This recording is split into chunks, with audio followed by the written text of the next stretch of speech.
Three. Hi, welcome to another exciting episode of the Andre The Beast Crayton Show. Today, we're going to talk about what it's like to have a destination in sight and the paths that we take to get to these destinations. Today on the show, we have a young man whose journey is definitely in sight. He's going to share with you what it's like to spend time helping others and still not forgetting your purpose and what your journey is about. I'd like to welcome to the show, John Downing. Welcome to the show, John. How you doing? Hey, good. Thanks for having me. You know, let's get right down to it. Just tell the viewers a little bit about you before we get into all of the things that you're doing to get to your purpose in life. Absolutely. Originally from Northwest Ohio, got that Rust Belt work ethic. Son of a psychologist and speech pathologist. Youngest of four. We all believe in service to others. It's part of our family's core tenets. What brings me on here is to talk about my journey as a college football coach, who's trying to get to that ultimate pinnacle of the NFL one day.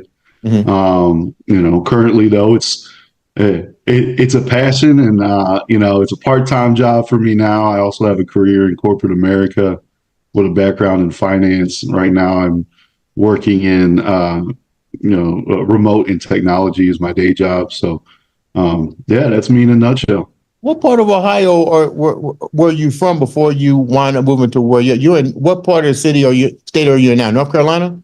Yep. I'm in Charlotte, North Carolina now. So I grew up in Toledo, Ohio. I came down here for school in Charlotte and just never left and stayed down. I know you said you're in Indianapolis. I actually have family in Indianapolis as well. So best place in the world, man.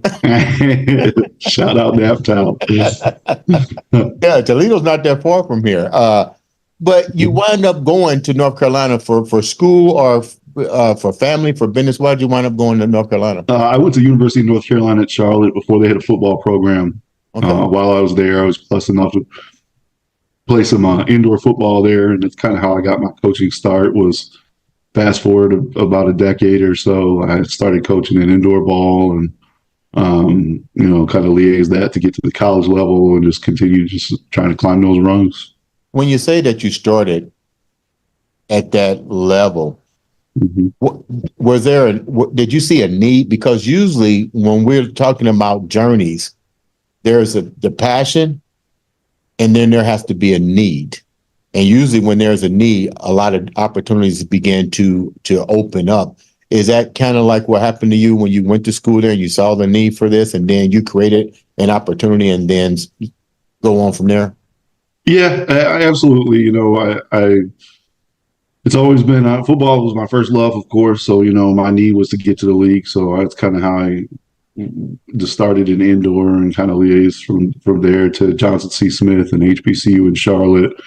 And while I was coaching with the Carolina Energy and Arena team in Charlotte, Coach Blunt was great enough to allow me to come in and volunteer as an assistant D-line coach. And, it's kind of led me to where I am today. I spent 2 seasons there and moved over to Wingate University, where my head coach was the legendary Joe Reich. That last name. That's Frank's brother, Joe. Yeah. Mm-hmm. And so he's the AD at Wingate now. He just retired after last season and handed the keys to my defensive coordinator, who I had at the time, Rashawn Jordan, which is amazing. I'm glad Coach Jay got that opportunity and is going to be able to run with that. But I was the assistant D-line coach there and ended up going to Edward Waters, an HBCU down in Jacksonville, Florida, with an opportunity to run my own room and be the primary D-line coach there. And really enjoyed that. I spent a season out there, and then, just naturally, my fiance stayed back in Charlotte. And at the time, on the contract I was on, it was just tough paying rent in 2 cities.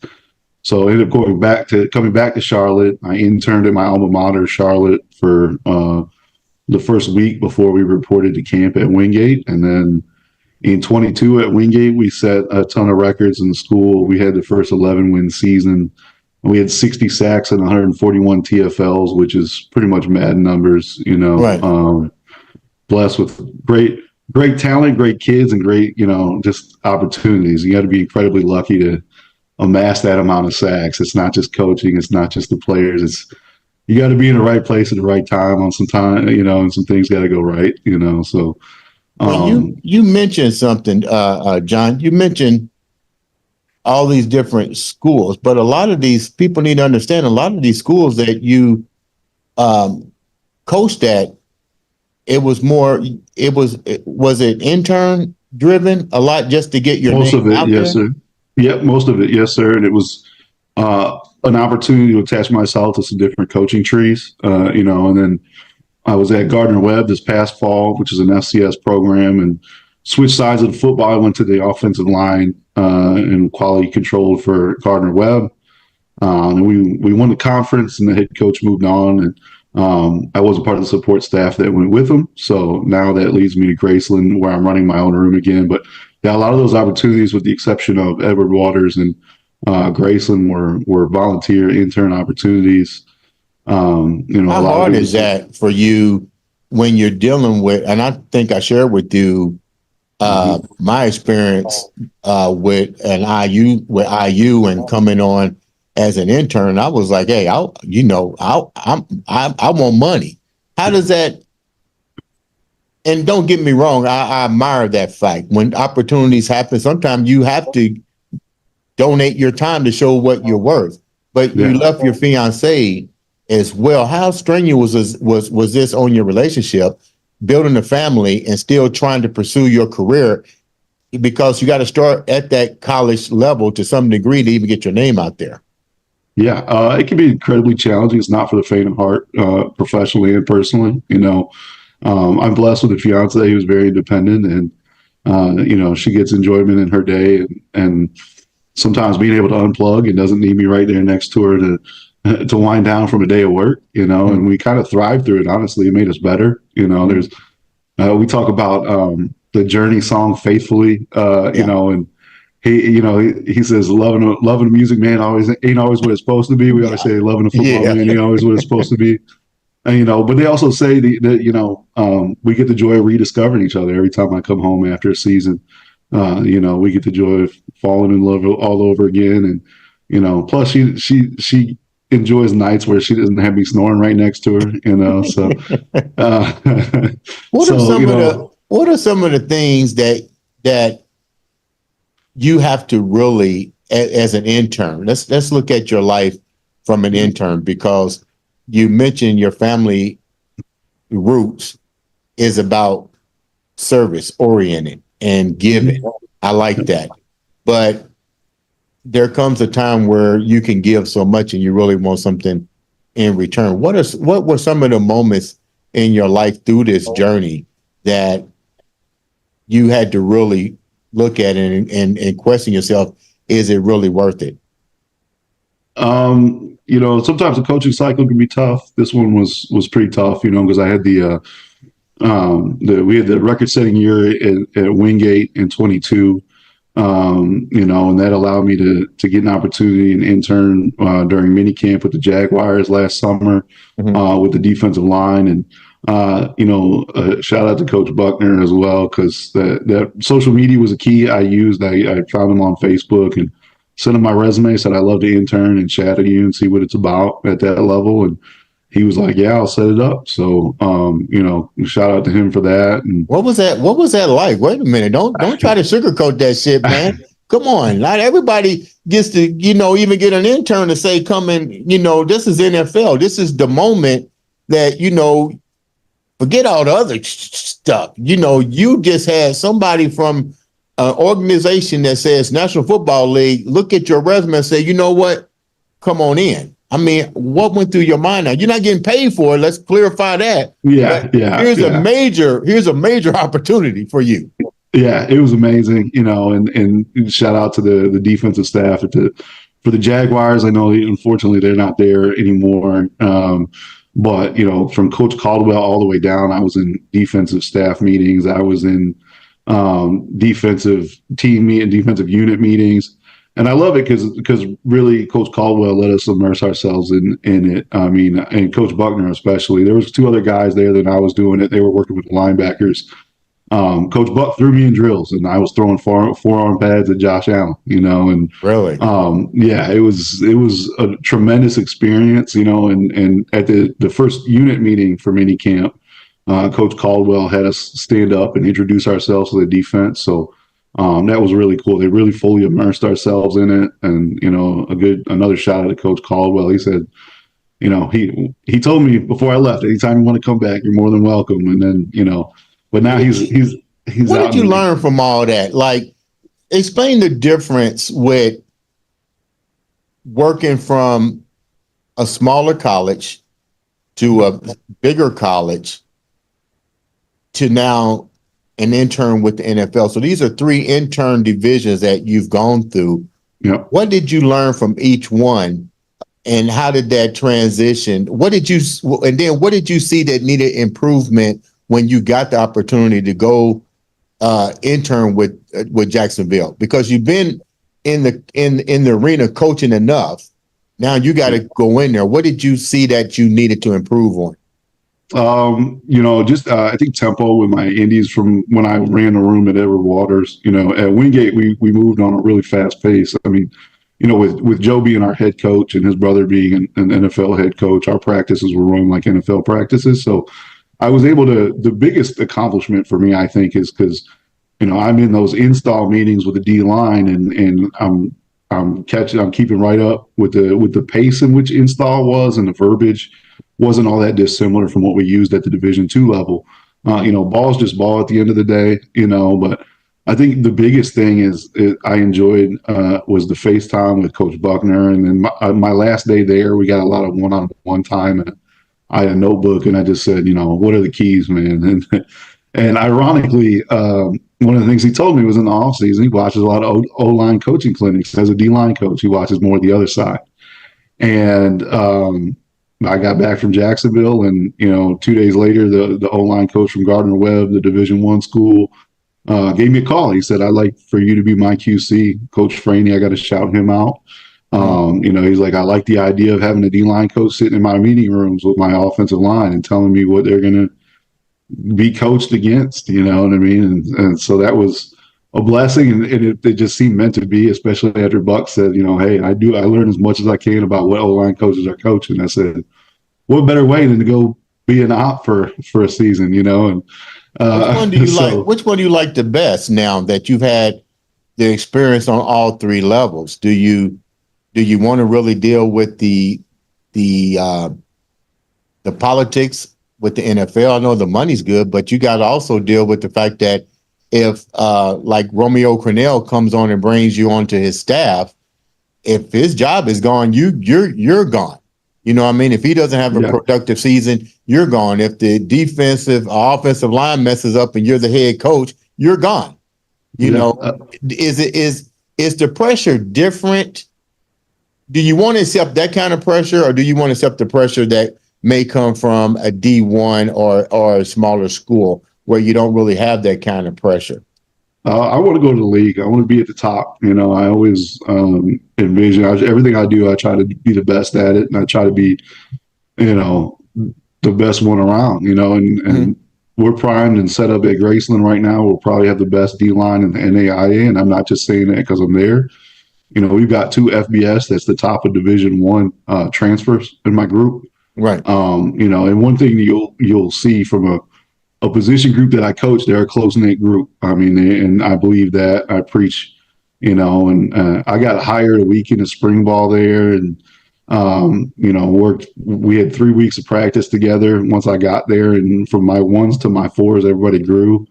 I told them I'm going to teach you a little bit more finesse than anything. We're going to teach you how to flip your hips and win the corner. You know what I mean? Whether you're a 1, 3, 5, 7, or 9 technique. You know what I mean? So they're really good kids, and how we're able to build that bond with them from day one is, I lead with love and respect and trust. And, how can I ask for that from them without giving it to them first, So, John, what makes a good coach? What in today's age with football, college football, that is, we've seen the narrative change now. And I was sharing this with like Marcus Dupree and Rob Smith that played with Notre Dame, and the game has changed.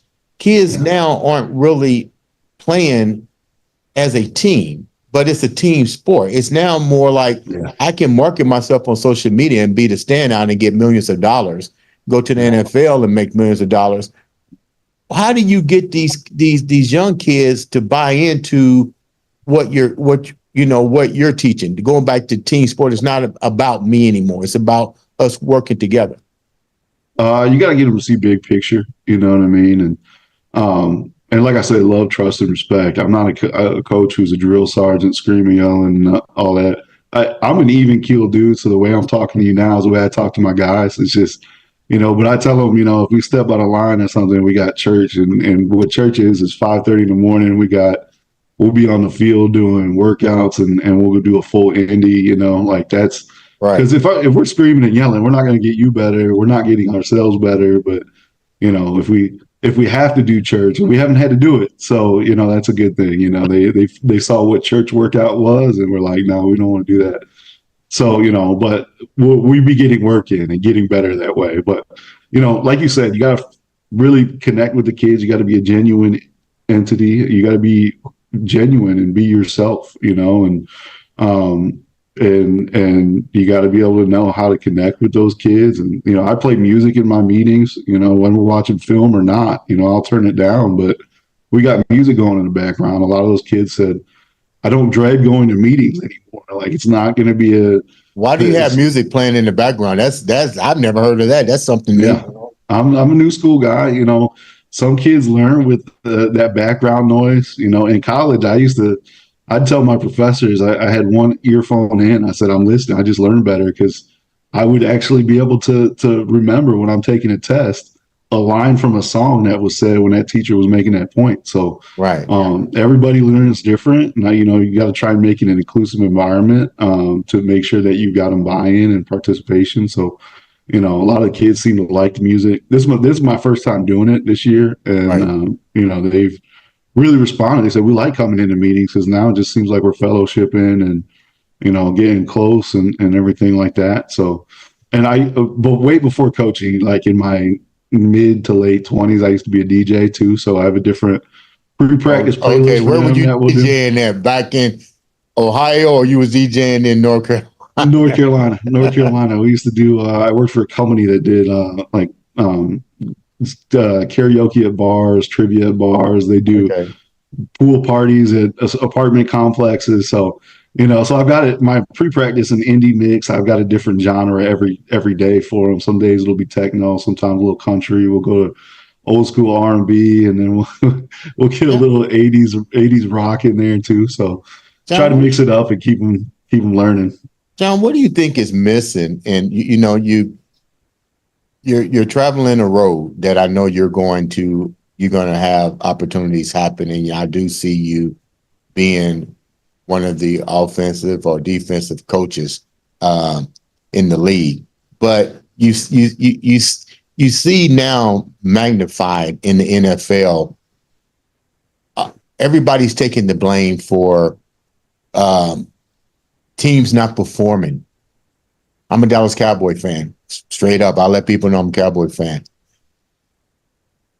With the pressures that the coaches have, what do you think needs to change on the coaches' field? Do you think that the players, do you think the responsibility for performance lies on the players, personnel, and owners, or the coaches? That's a really great question. I think there's culpability at every level, but one thing I think owners should keep in mind is if you're trying to change the culture of an organization, that takes time. It doesn't take 4 weeks. It doesn't take 5 weeks. It's, Rome wasn't built in a day. Right. you got to understand when you bring somebody in a building to change a culture that there's going to be some time for that, and so but yeah, I think there's culpability all across the board. Decision makers got to get the right pieces in there, and then we as coaches need to develop them personally and professionally. Mhm. And then obviously we can't be on the field making plays. So, for the players, it's got to be, what are you doing to make sure that you're ready when your time comes and your number is called, one of the things I tell my guys all the time is, you might not be a starter, but you got a role to play. And, we're going to count on everybody to come up big at some point during the season. You know what I mean? It's a long season, it's a marathon, not a sprint, and especially when you get to bonus time, that year at Wingate in 22, we played 14, 15 games, which for a Division II, you usually don't get to play that many games. So, I mean, we went the length of almost a full NFL season, so everybody's got to be able to come up big. And, those guys responded in a big way. And, shout out to Coach Knight, the primary D-line coach at Wingate. He and I were genuinely friends and coached really well together and had our guys ready. And the guys were fully bought in. Speaking of that, friends, you must be reading my mind right now. Speaking of that, how important is it for you guys to have a clear respect and a clear understanding and respect for each other's ability? Because a lot of time the head coaches will pick individuals that a lot of you guys may not even know each other. It might be the first time that you guys have actually met together. And when it's a new organization or a new band of coaches, you don't really have enough time to really sit there and to really understand each other's game plan. How difficult is that for you, and how important is that? And a three-part of that question, how long should it really take to develop that cohesiveness with the coaching staff? That's a great question. I think you've got to be an excellent communicator to be in this business. You have to be able to be someone who is genuine to be in this business, and like I said, with my guys, I start with love, trust, and respect. And then honestly, that's the way I approach every interaction, whether it be in business, whether it be in the sport. So I think that being able to communicate with our guard down and being genuine and humble, the thing about it is there's a lot of great coaches out there, and no two coaches are coaching the same. You know what I mean? So doesn't make this guy better or that guy better, really. I mean, as long as he's effective and can get through to his players, there's a lot of different ways to coach a room. John, who's your two favorite coaches? I'm gonna give you three. Okay. NFL, not college. Okay. Your three NFL coaches and why? All right. First, obviously, is Carl Dunbar, the D-line coach for the Steelers. He's a mentor of mine. We first connected over Instagram in 2020, and he coached the Vikings when Jared Allen was there. He's with the Steelers. He coached with Napier in Alabama under Saban. I mean, he's a top 1% guy in the profession, and he gave me the time of day, and we established a friendship, and he's really, really a big mentor and big friend to me. So I would have to say him, and then of course Buckner, who gave me the shot with the Jaguars, another top 1% D-line coach in the league. And I applied some of my personality because he has it going with his guys when they get into meetings. He's got the music playing now. He's got it playing louder than I do. You can hear it all the way down the hall, but and he said, I'm going to be me. And that's kind of the way I coach and the way I lead my guys. I said, look, I'm going to be me, and if I'm wrong, that's another thing as a coach. You can't be afraid to admit if you're wrong. Right.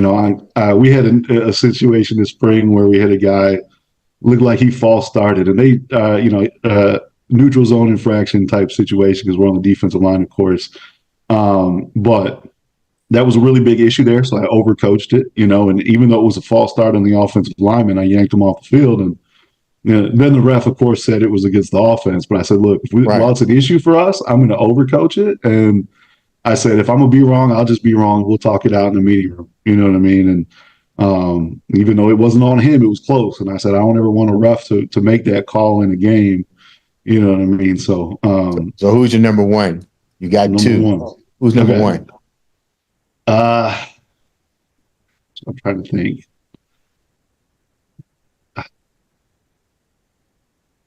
I don't know. I think there's so many. I'm biased.